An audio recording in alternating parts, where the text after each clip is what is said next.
איך אתה יכול לשכנע שאתה יותר מתאים מבן הזוג לגדל את הילדים? הוא דתי ואני לא. מה עושים עם הילדים? איזה חינוך? מה הסיכוי שלי לקבל משמורת על הילדים? איך הכי טוב לתקשר אחרי הגירושין? אס-אמסים, שיחות טלפון, מייל, באופן ישיר?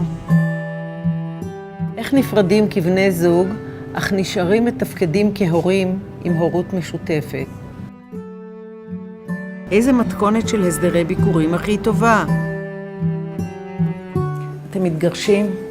זה מאורע טראומטי מאוד בחיים של משפחה. אבל בעצם זה מאורע שגם יכול לשחרר, לפתוח עתיד טוב יותר, מקום לעתיד חדש ואופטימי. מניסיון שלי בעיריית ירושלים, בעבודה עם הרבה מאוד מתגרשים, כמי שהייתה אחראית על הנושא הזה בעירייה, אני מכירה את כל הסוגים. קשה מאוד להפתיע אותי.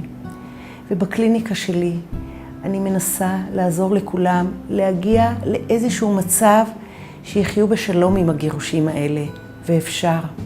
אז אמנם התגרשתם ונפרדתם אחד מהשני, אבל לרוב אתם ממשיכים להיות הורים משותפים לאותם ילדים. ניתן את תפקיד ההורות לעשות בטוב, ושהילדים יוכלו ליהנות מכל אחד מכם בנפרד. בואו אליי, אני אעזור לכם לסיים את זה הכי טוב שאפשר.